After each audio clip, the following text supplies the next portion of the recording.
Jason Ingber, I've been wanting to have this conversation for a while, so I'm really glad you made the time. It's it's Anytime, it's anytime. 2 a.m., but we're at least where I am. But You're a we're workaholic. yeah, so are you. It's why we're up at this time.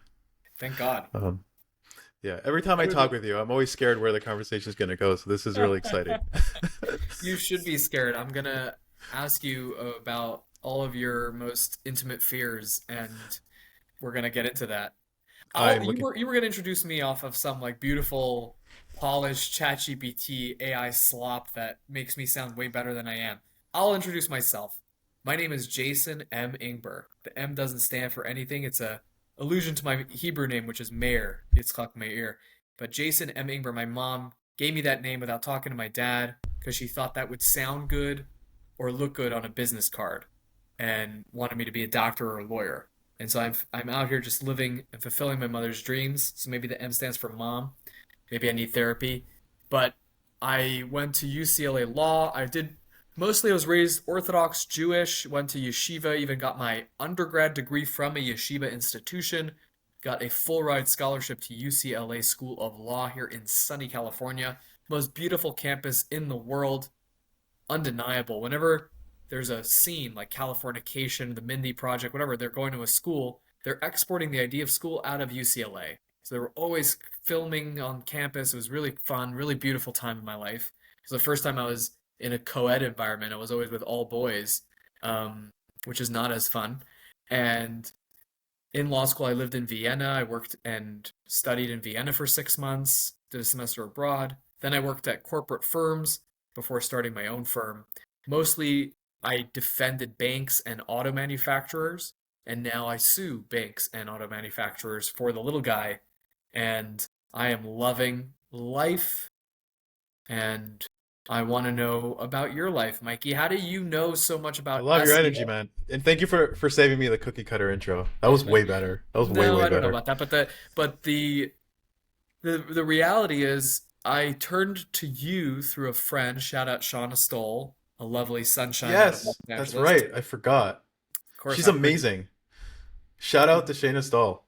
She's the cutest. And Shauna just talked you up, and you actually deliver on everything that she was talking you up about. Let's jump right into it. So, I actually love that aspect about you that you worked for the bureaucratic structures, you worked for corporations, you defended them, you learned the ins and outs, you didn't like what you saw, and then you let your moral compass guide you, and now you're working against them. Uh, does that happen often with lawyers? There are a lot of people that switch sides. There's all different types of ways to make a living. There's money in everything that you could imagine nowadays, especially with the internet. And there's definitely a lot of people, a lot of my colleagues from the big firms ultimately started their own firms. It's a different lifestyle. I really loved it. I really, really loved being a corporate lawyer. And what would be unfathomable today, you'd have to pay me $10 million to have the lifestyle I had then because it's just such a different world. I was a pre-COVID lawyer, so I'm a fossil because I'm the last person that before AI I was practicing. Literally, there was no AI, and now it's like if you're not using it, you're committing malpractice.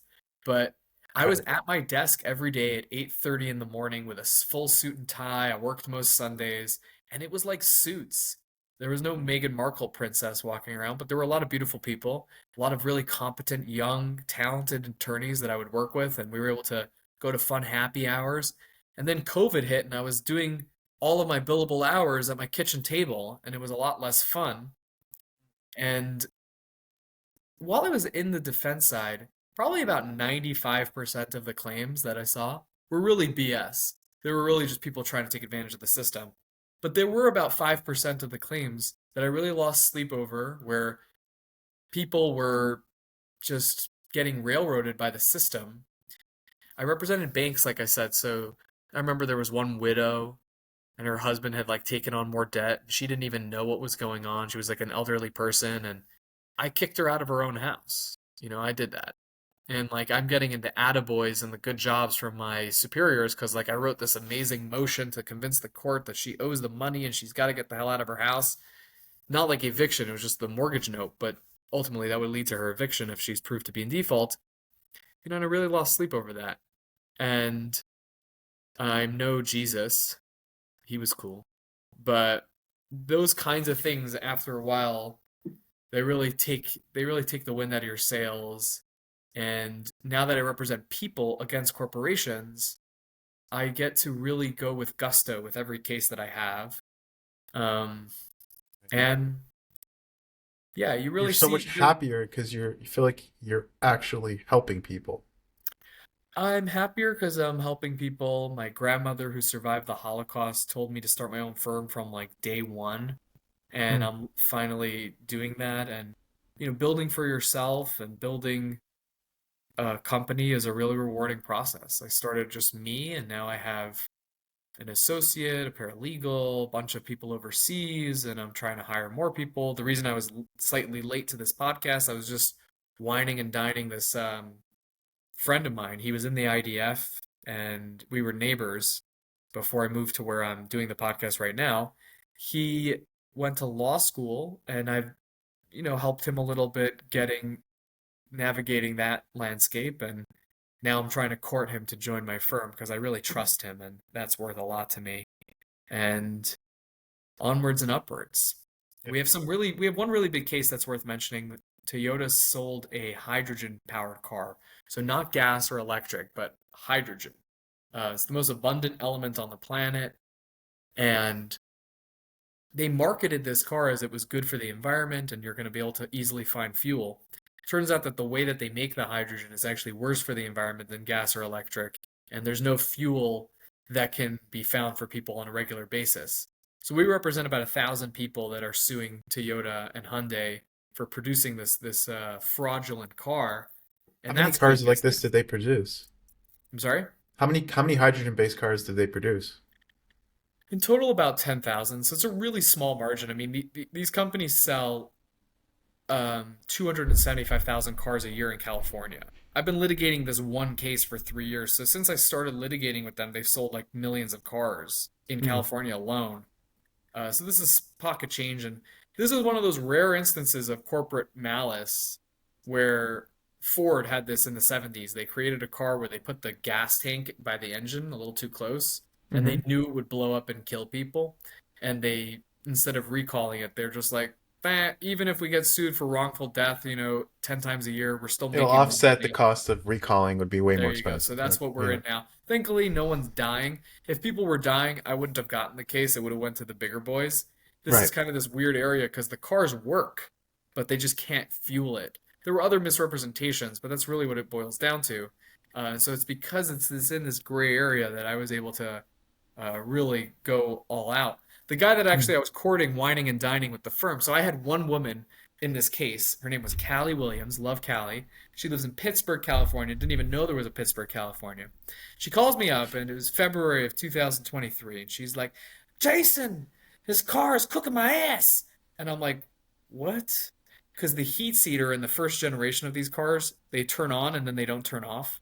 So she's yelling at me about how this car is cooking her ass. Toyota's lying to her. It's a hydrogen car. I didn't even know that there was such a thing as hydrogen. I'm like, what is this woman talking about? I didn't even want to deal with her. I send her to this. He was an intern for me at the time. Now he's a full-fledged lawyer. He hammers out the complaint. He likes what she's saying. He goes on Reddit. See, this is the Israeli mind, right? This is beautiful what he did. He goes on Reddit to see, like, is this real? And he finds a whole subreddit of angry people. And then he gets Mm. into a Telegram chat group with all of these angry customers.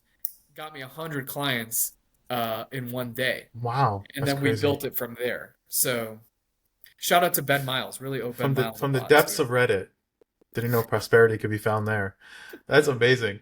So I have to say something, Jason. You are one of the most interesting and just good-spirited, great energy people I know. And from the first times I met you, I knew this guy was different. I think we were talking, and you were like, "Mikey, could you get me Outlook 2016? I really want Outlook." I'm like, "What the fuck is this guy talking about?" No one is. I'm like, dude, we're 2024, and I'm But like, you this guy's helped me. different. This guy's different. You helped me get it, and I actually do use Outlook 2016. It's my favorite interface of the I What deprogrammed do the what do you run it on your on my HP that I'm doing this podcast, man. It's the cleanest interface. The new one is a little bit too sticky, Which new and one? There's like 10 new ones since there's 10 new ones 2016. since. There you go. That's Okay, amazing. wait, so you're allowed to drop an F-bomb, but we can't talk about drugs or women or relationship. Like what I just want to know Talk why. about whatever you like, Jason. Let's go. But let's talk. Let's start where it all began. So, Jason Ingber, you said you grew up in Orthodox Yeshiva lifestyle. So did I. I grew up one of nine siblings. I had pastes behind my ears. I had a black hat. I grew up super lit fish. Um, yeah, I used to read the Torah every single week. I used to be part of the Siyam Mishnayos. I mean, you name it. So, I think we probably have pretty similar upbringings. How did you find happiness outside the system?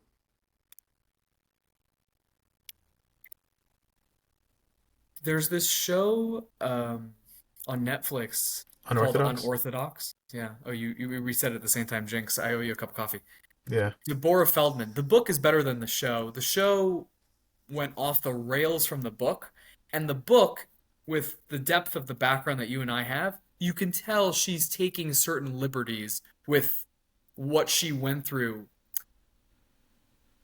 but the show really fails in one category. It's entertaining, and that's the only thing in entertainment. If anyone's still listening to this podcast, then me and you are winning, Mikey, because the only sin in entertainment is to be boring.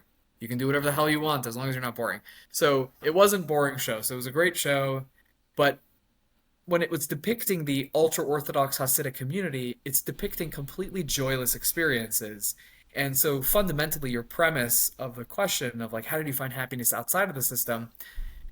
When you go very far off the reservation, where I am today, I really resented for years at certain points in my life the insular community and the fact that I only went to school with guys and so many of the rules.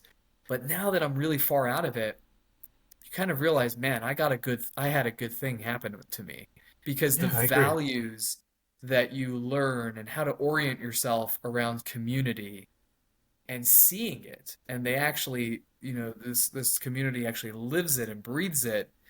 It's unparalleled. I became friends. I worked at Reed Smith. That's a huge law firm. That's really where I learned my stuff. Abe Coleman, who was my mentor, shout out to Abe. He moved to Florida for tax reasons, and they have offices there, so he's there. But I learned everything there, and You for don't whatever hear that every reason, day. Oh, you mean he was sorry, he moved to Florida. I thought, yeah, yes, that does make sense. and he had a lot of Armenians working for him for whatever reason, and I actually got very embedded in the Armenian community. I'm still friends with them. I went to dinner with them recently. These Armenian friends of mine, and like one of the girls that I was friends with, she had a set of twins, and they have this like minhag, this tradition that for 40 days, this is like the ultra Catholic, whatever, they don't leave the house. People come visit them.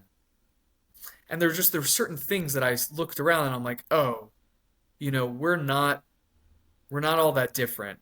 Um, and there's just more of it. There's more of the good stuff of community from the place that we Right. grew up in.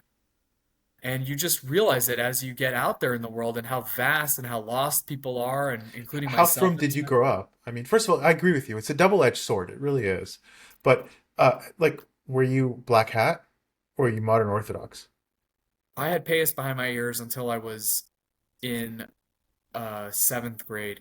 At Ah, that time, I just chopped them off myself, and I mm. went to get my California ID to fly to sleepaway camp. And my mom realized she like tried to tuck my payas by my ears for the photo, and then she's like, "They're gone." And so this photo of me, I don't think I still have it, but I wish I did. It's just the saddest 11-year-old you've ever seen in recorded history of California ID cards. Because I'm just like a It was that personification. epiphany to your mom that, hey, my son is taking a different road in life. Yeah, it was like And you see a the pert on her microdose. face and you're like all sad. Exactly. Yeah. Exactly. It was like this microdose of like sadness. But I went to, the best yeshivas in the world. I learned Gemara nonstop. My for 12th grade, there was no English studies whatsoever, and I went Where, to where in LA Israel. did you grow up? I grew up near Shauna Stoll in Hancock Park. Hancock Park, very cool. Okay, Hmm. yeah. I think my sister lives there. Very cool. You think you should get to know her? You should podcast No, her. no, she comes here. I haven't. She recently moved, but I believe she lives in Hancock Park. Okay. Yeah, that's awesome. That's super cool. Yeah, So, yeah. so then, okay. Let me ask you this: how do you think your upbringing, your morals, and your ethics, and your philosophical underpinnings from childhood, from the yeshiva life, how do you think that influences your work in law, in practice? Mm. I mean, everything shapes you. The story of Abraham buying the burial plot for Sarah, where he overpays, so there's a certain way that I try and do business in that type of fashion where I don't take more money than my client will ever get on a case. If there's a vendor that thinks I owe them money, I always try and pay them, because our forefather did that. And it sounds sacrosanct or silly or trite, but It doesn't. these things shape you.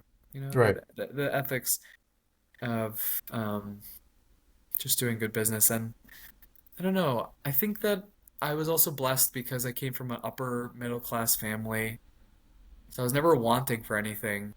So Hmm. I have a large privilege of I don't have to take cases I don't want to do, Right. that I don't believe in, that I think are unethical, because I always had that safety net, and just the community could always give you quality business, by going to synagogue. It's just like these incubators for thought. Like I'm Do you sitting at still a, go to shul now? yeah, it's the I best don't. networking you can do. Mike, I you're agree, missing out. actually. I go to the shul at Bell Harbor. It's actually where I bump into everyone. But Is that's where I that started. the Just is recently, that I the started going in. Boyarsky, the Lipsker shul? Yeah, yes. It's an amazing show. Great place to network. I go there just like right after tefillah, like right after shachris, and then that's before the kiddush, and it's just like a giant, just like saying hello to all my friends from Montreal, from Canada, from New York, from everywhere. It's just beautiful. But yeah, I need to turn off my Outlook, or it's about to do a it's slew about to of emails. explode. I could feel it. Yeah. Let me turn it off. But do you know a guy named Sean? He's a lawyer out there.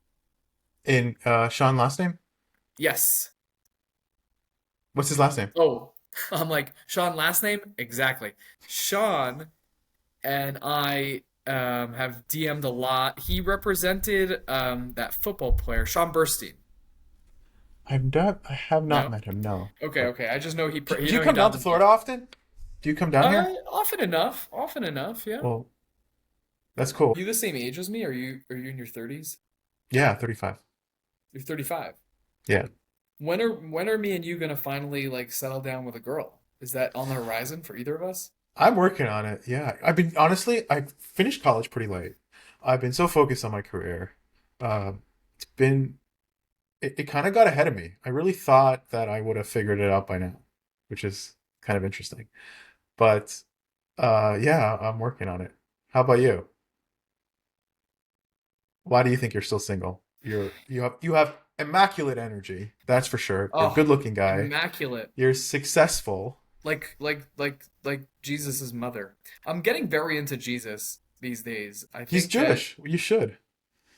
he was probably a Mizrahi Jew that was like at the time, even amongst his peers, they were like, this guy is too religious. This guy's annoying. I always wondered how they sound, like what their Hebrew sounded like. Did it's like I always wondered. It definitely didn't sound like Ashkenazim. That I would bet my life on. But I really wondered if it sounds more like Yemenite Hebrew or like just Moroccan Hebrew. Do you ever wonder what they sounded like? I don't think Hebrew sounded like at the time as it sounds now. I mean, whenever we watch a movie, they always put them in British accents of like no matter where I they hate are. that. I cringe on that. I agree with you. Yeah. And then the Americans sometimes have to fake a British accent. That's the worst. For the I just think that, he was the most influential Jewish person to ever walk the earth, more than Moses. Like he Right. really established this He like understood, but any press is good press. He did. He was a good marketer for sure, him and his disciples.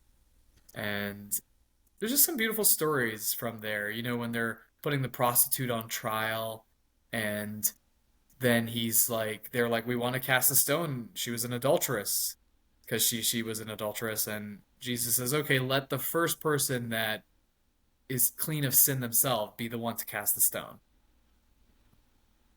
Like that's a beautiful thought, and I think that the newer Christians take the Jesus died for our sins concept a little too far and use that as like that's the only pill. It's like, you know, like how gay people take prep before sex or you take a lactate pill before you eat a pizza. Like they're just like, okay, he died for our sins and that's it. But I don't mean to be disparaging to like a billion Christians when I don't really know much about them, but No, not at all. I mean, I'm listening. I think that the concepts out of the like the New Testament and it's cool. He was basically just saying that the Old Testament guys are just taking it a little too seriously, and we need to like chill out a little more.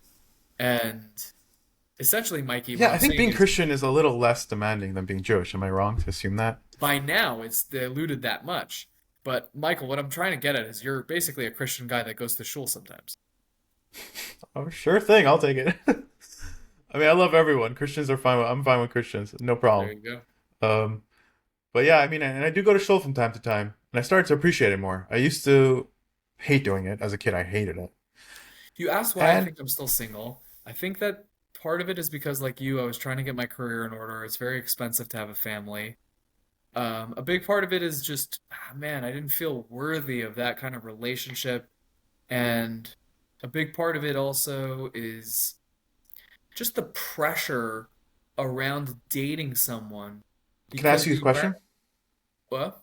Cut you midway. Can I ask you a question? If I spoke to all of your exes, what do you think the common denominator would be They in would terms of what they say say? Say, they hey, would how was it like dating Jason? What do you think they the would common say it was denominator a would be? beautiful goddamn nightmare. That's what they would say. Be more specific. What do you think it is I that? think that at a certain point with all of them, I blamed my past for being the reason why we can't be together. Hmm. Especially the non-Jewish women that I dated, you know. But do you think some of that behavior that came out was there because you didn't feel like they were the one deep down, or do you feel like because here's the thing, when you find the one you really like, I imagine that common denominator, which we're all somewhat aware of, is something that we're extremely conscious about fixing, not letting it take us and have the same effect as it had before. So sometimes I think that like, you know, if I were to line up all the people who I've dated and ask them to say, you know, why was it difficult? I'm sure there is a commonality there. How long And would it take them, Mikey, if we put all of your exes in one room? How long would it take them to identify their common denominator as you? oh, I can tell you the common denominator. No, I know you can, but how long would it take them to identify it, you think? 4 minutes? 10 minutes? No, instantly. Instantly. Some of them know each It's a other. tape recorder. It's a repeating process. What are Um, they saying about I'm not very your emotional. you're not emotional. No, not very emotional. I could be more emotional, and I've started to work on it a lot more. Um, yeah, it's really comes down You're to just a cold psychopath that like no, I wouldn't say cold.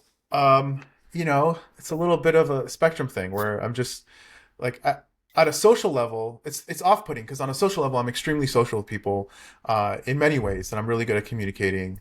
I would feel, but at a romantic level, it's just a little different. I'm just not. I always thought I was, but at some point, I realized that when everyone says the same thing and they're independent from one another, and the only common denominator is you, there must be some weight to it. And yeah, I've become better at it each time. And now I put a concerted effort to becoming better at communication and being emotionally available. Although it's still quite difficult. Yeah. yeah, man, women are tough because Right. of so many reasons. But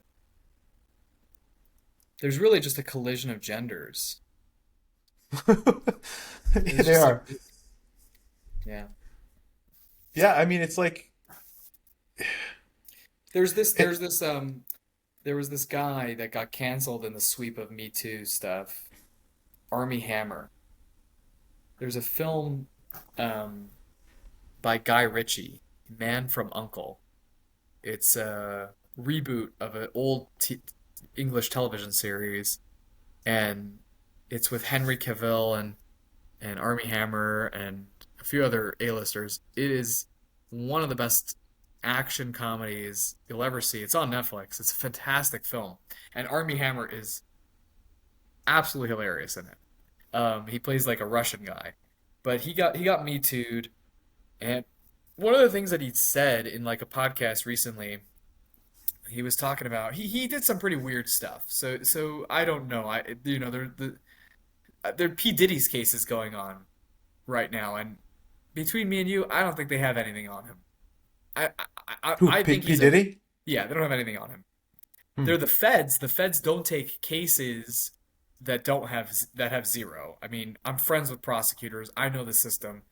If the federal government is coming after you, you are royally not in a good situation Yeah, because what's their conviction rate? It's really high, right? it's like 100%. They Right. don't screw around because if let's just take the drug laws for instance. So if you have possession of any Schedule A substance, you're looking at multiple years of sentence, minimum mandatories across. This is federal across the country. More vulnerable on those smaller charges because there's a looming weight on him for heavier charges.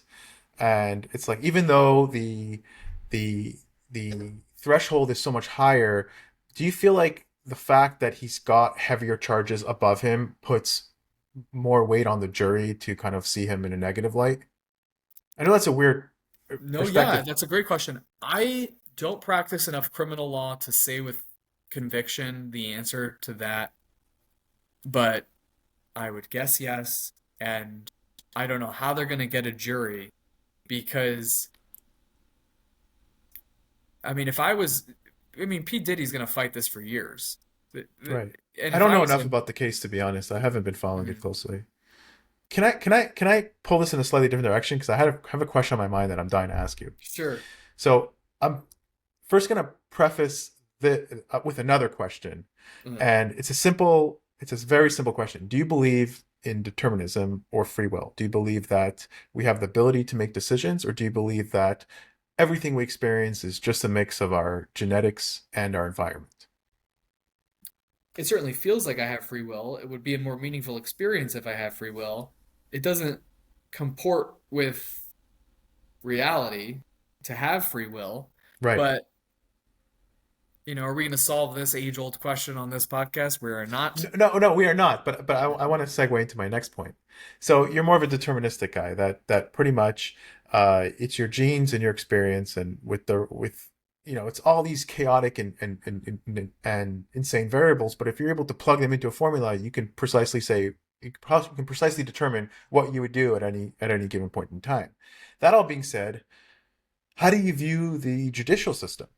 Because someone who goes around, let's just say, being a serial killer and killing someone, and then we find out that you have a tumor in your frontal lobe that's impairing your ability to make decisions, and you fix that, you'll be like, "Oh, I'm so sorry, I never meant to kill someone," and you should look at it more as like a disease, right?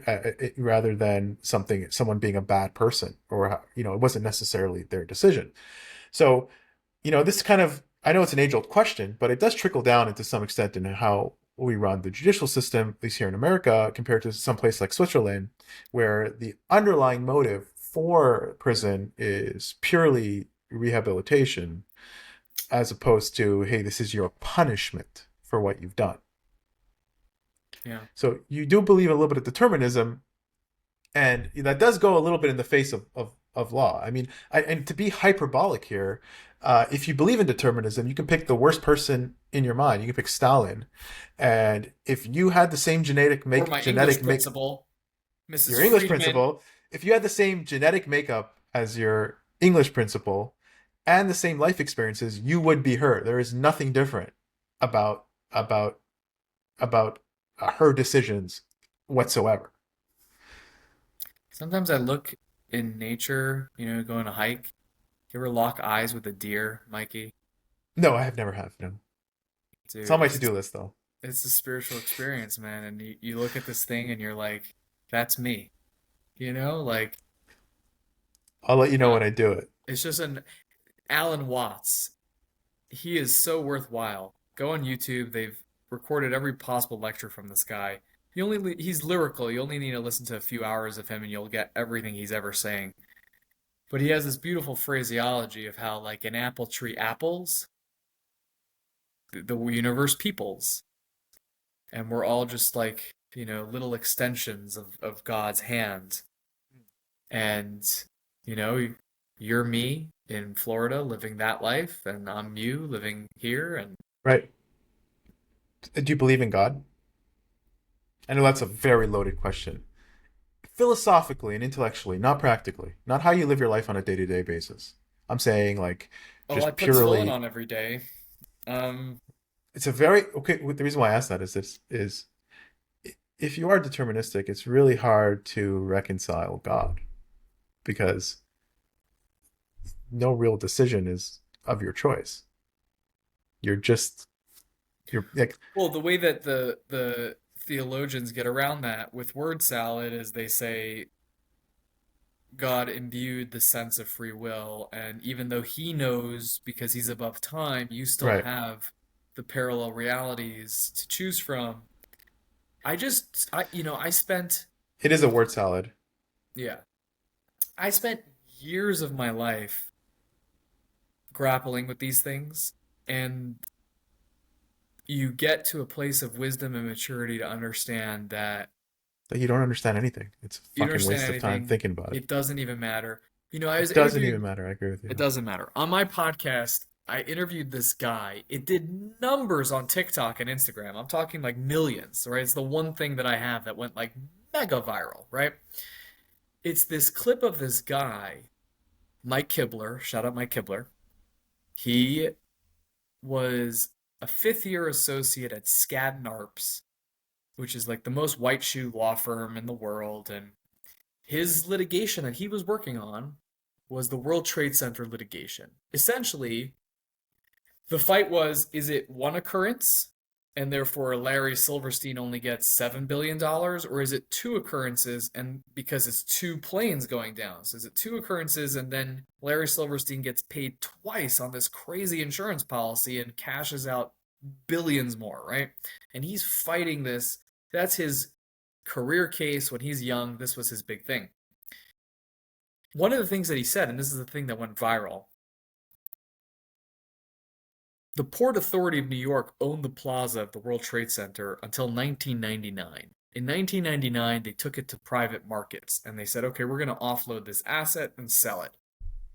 The Port Authority sells it to Larry Silverstein in 1999.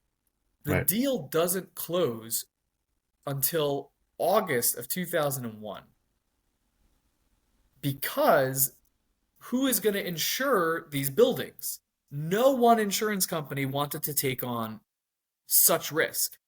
So Credit Suisse took a piece, and all these other insurance companies took a piece. Talking about hundreds of millions of dollars of risk.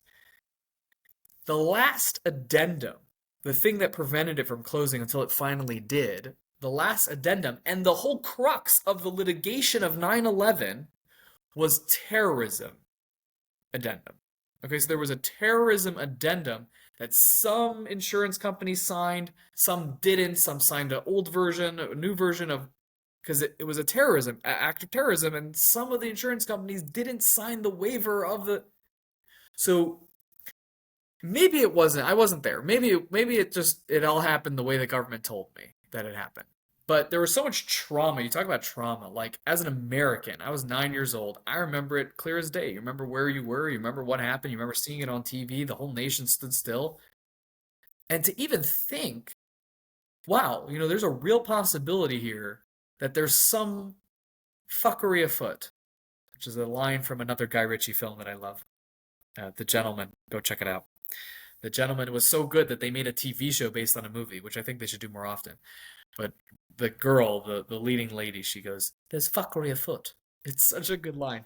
But there definitely was with this 9/11 thing, right? There was some fucker afoot. Like, you're not going to Right. tell me that the coincidence of signing terrorism addendum and that's the holdup, and then like 11 days later, these towers go down by an act of terrorism. Like, so fine. So then I'm not a conspiracy theorist at all, but this guy Yeah, is but such a clear. they muddy rational speculation with absurdity, so it just like muddies the water for the whole story behind conspiracy theories. But yeah, go on the because this point the sounds point that I'm getting at is I spent a year after interviewing this guy agonizing over the fact that my government's lying to me. It's clear as day. I start going down rabbit holes. I'm like, there was another tower that went down, and there was all this money and da da da, and in a way. But then you right. really realize it doesn't matter. It doesn't matter, right? Was COVID man-made? Yes, it was. Does it matter how deep the conspiracy? Nope. I'm too far down the food chain. It doesn't matter, right? It just doesn't matter. So it's the same Right. thing. It's like, is there free will? Is there a God? What does he or she look like? The entity, the rule book, is it the way they said it was? It's not the Yeah. way that you were taught, and it It's doesn't. why I said intellectually and philosophically, not how you live your life, because I Mhm. have a very big separation between the two. I love practicing, my tradition, my values, and Judaism. I love doing all of that. The rationale part of it, the rational part of it, of God and whatnot, it, it's not a choice. It's an illusion of choice. Like, I'm wired a certain way. I'm predisposed to think a certain way. Information comes in, and I don't choose how I process it. It just gets processed. Um, yeah, and it's a harder pill for me to swallow, but it has no bearing on how I live my life. It really doesn't. I enjoy doing things that make me feel Jewish. I just love it. Period. I don't put more thought into it. Yeah, and when you do have even that deterministic mindset, you live your life a lot more stoic. You focus on what you can't control. You don't worry about what you can't, and that's you just do a few circles around this around around your local star, a few dozen circles, and you're done. Yeah. With you know, struggle I have, I'm actually gonna move to the Upper East Side of Manhattan for. Where do you live now? I live in LA. Where now? Oh, you're in Hancock Park now, Now right? I'm in Pico Robertson, Oh, cool. a Cool. I love Jewish. Bibby's Bakery. So good. I It's miss okay. it. A Jewish enclave adjacent to Beverly Hills. But I'm going to go to the Upper East Side. A part of it is because I smoke too much weed over here. It's just so accessible and part of the culture. And like, I used to beat myself up about it and agonize. And then you realize, like, you're not even in control of your own desires. Like, you just have to, like, observe and be like, oh, we're doing this now. Like, and just enjoy yourself. Like, learn yourself and enjoy yourself and stop trying to, like, beat yourself up about not being some version of what you thought you should be at some point that you're still married to. And so it's like, But that feeling to grip onto some problem is so innate in human behavior. It's just like you have like all these problems that you spend every day of your life worrying about, and then you get one other problem that's actually more serious, and then you forget about all the other ones, and you don't even care about the other all the other ones, and they take up no more space in your head. And then the bigger one goes away, and then all of a sudden all the old ones you didn't care about come right back. I think we're designed to worry about stuff, and I think we lose a frame of reference about how fucking lucky we are to live in a beautiful country with so much opportunity. You could be living in Syria and you're picking body parts off your lawn every morning. Like, life gets so much worse, and you shouldn't have to experience it to appreciate how good you have it now. That's if I had to say anything about like just being happy, it's just like we only realize how good we are until things get worse, and things can easily get way way worse. We live in an amazing country, and everything is just amazing, and there's opportunity. You can wake up and you can compete in the economic ecosystem. You even have the ability to do that. I mean, just think of being born in Afghanistan with the highest infant mortality rate, highest illiteracy rate, um, just constant conflict, poverty. It sucks, and we should be grateful that we have that opportunity. total. A lot of times they're way happier than us. No. Yes, they have life so much harder How and many they're way Afghan happier. friends do you have Some that you people know have this so much information? less and they're so much happier. People here you live in LA, man. There are the richest celebrities everywhere, And are they all super happy? No. They sweat their life away to make money. And they get caught up in all these just superficial stuff and they don't find happiness. And people with nothing are 1,000 times happier. And yeah, I do not believe that for even a second. I do think about that on some level. There's like so many homeless people in LA. Everyone complains about it. I'm like, it's better to be homeless here than live in a house in Afghanistan. I always say that. well, it So depends. The that point is is, very money doesn't make you happy. The famous cliche. It might help a little bit, but it doesn't make you happy. that is not true. Money does make you happy. I have been without money and I have more money, and the more money I have, the happier I seem to be. So I do not believe that for a split second. I think that money amplifies whatever you are already. So if you're happy, then you're going to have more happiness. And I don't think that all these celebrities, yeah, they have highs and lows because you look at Britney Spears' life, like what is that life to go perform for 20,000 people? Like I'm getting a high just from talking to you one on one on this podcast. Right. I'm not even thinking about the audience, whatever, like it is what it is. Imagine the rush performing at like Staples Center or whatever, and then you have to go to your hotel room. Like, how do you deal with that discrepancy of like the fans, the adoration and the So adulation, and much then more you than that. I mean, a lot of people get broken through Hollywood. I mean, we can list a whole bunch of celebrities: Lindsay Lohan, Amanda Lindsay's not Bynes. broken. Take that out of your mouth, young No, man. she's no, Lindsay's no, not no. What I'm broken. saying is, she had She no, is no. Listen, thriving. the Hollywood industry put her through a lot, and you have people like Hilary Duff who managed to get out on time. Like What a Hilary Duff is a great sweetheart. What a Hilary sweetheart. Duff is a great example of someone who had a ton of attention, and she was able. She just disappeared. She got married. She had kids. She started a life, and that was it. That I Lizzie think that, McGuire movie, come on, man. That was yeah, amazing. What a classic. You were talking about something before, though, like the American legal system, determinism, the yes, relationship with that. and While we're Switzerland. extolling the virtues of this country, the legal system is probably the linchpin for the economic success, security, and blessings of this country. Hmm. If you were to try and invest in a Chinese real estate deal, that would be a bad investment, right? If you're trying to invest in a Russian textile business, that would be a bad investment. Why? Because if you're successful in Russia, the government will say, we are partners now. And you're like, oh, I don't want to be partners with you. And then the government will go, we kill family. And then you're like, oh, I forgot we're partners. Thank you. I love that I'm partners with you. And that's how that goes, right? It's that level of corruption.